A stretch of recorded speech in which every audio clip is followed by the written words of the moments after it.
Hey everybody, Greg Harrelson here with Century 21, the Harrelson Group, with my co-host and great friend Abe Safa, also with Century 21, the Harrelson Group. We definitely want to continue the conversation each week on what's going on in the world of Myrtle Beach real estate and the surrounding areas.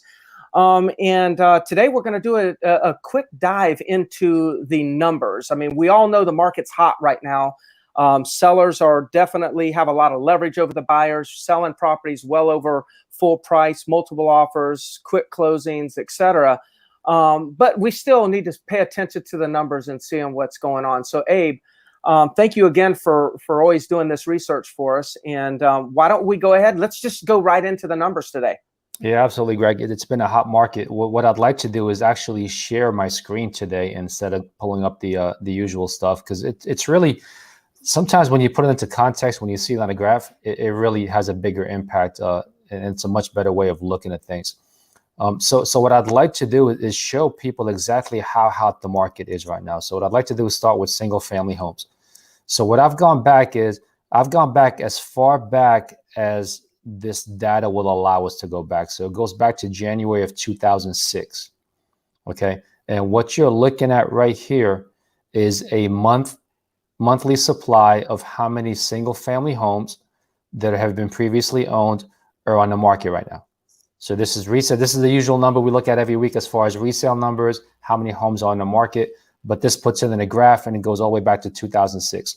So if you see right now, this is as of the end of April. These aren't like live data that, to date. Today's May 12th. So as of the end of April, there's 78% less single family homes on the market right now than there was last April. Okay, so there's only a 1 month supply of inventory.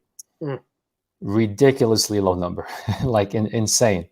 So I know a lot of people all keep referencing this market, the current conditions, to what it was back at the real estate bubble. So I wanted to show people exactly where we were. The lowest point was 2 months supply of homes on the market, which was January of 2006. Yeah. So half the amount of inventory than there was back in January of 2006. So, and again, like you said, everybody's talking about how hot it is, but I think this kind of puts it in perspective, like how ridiculously hot it is right now as far as homes. There's nothing out there for sale. Yeah, I appreciate the visual. I am pretty visual, and I know a lot of people are, but I appreciate the visual because, it's kind of hard to believe when we hear statements from, the real estate industry. I mean, real estate agents, or maybe you hear a statement from me, where I say, oh gosh, there's less inventory today than there was in the bubble in 2006.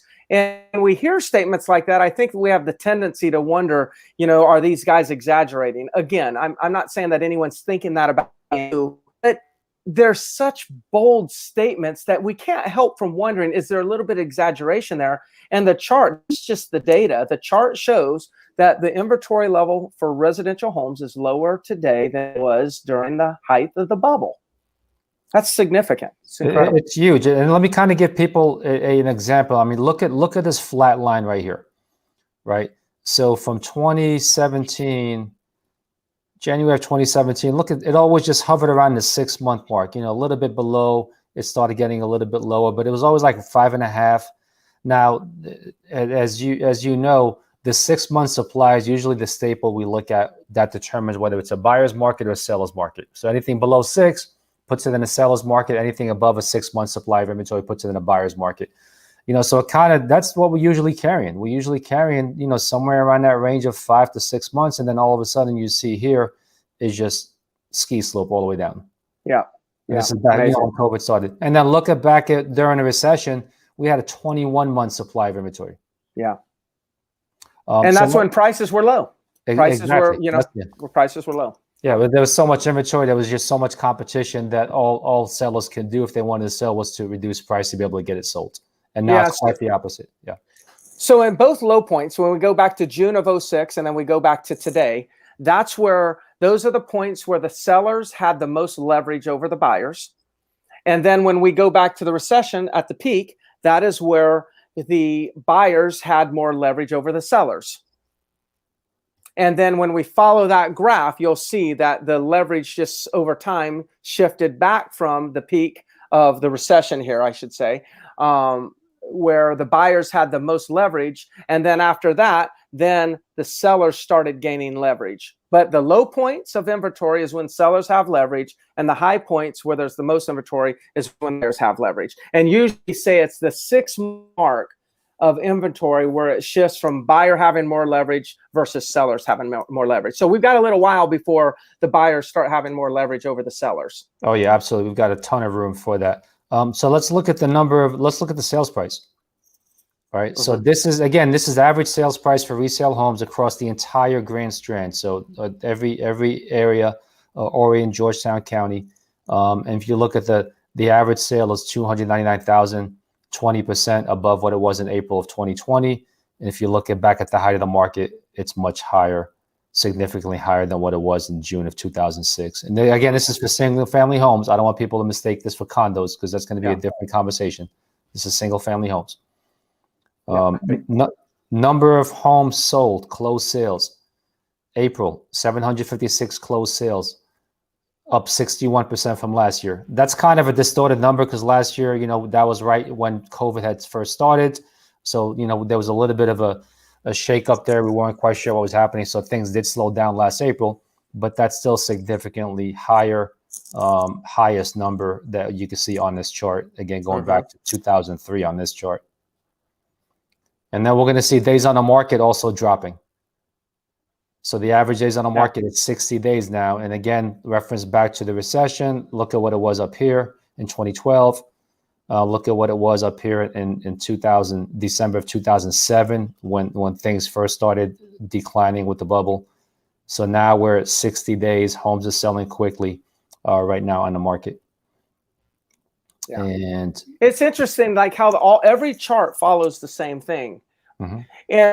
And so when people are speculating or making predictions, a lot of times, these predictions are made after you're looking at these charts and you can kind of see where the market is trending, because we've been saying, if we look back a year ago when we were starting these things, we're like, prices are probably going to continue to go up just because we're looking at the inventory level, right? And then, and we look at the last 12 months and we can see that's exactly what happened.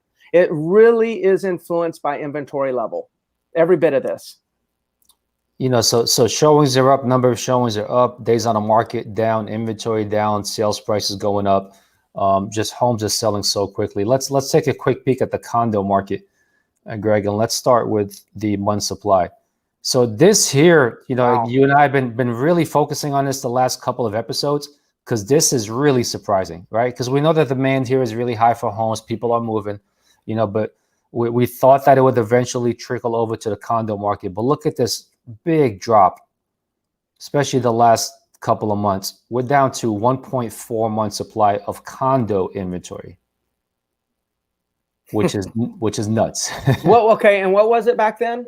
So back here was 1.6 in January of 2006. So we technically we are now lower in condo inventory than back in 2006.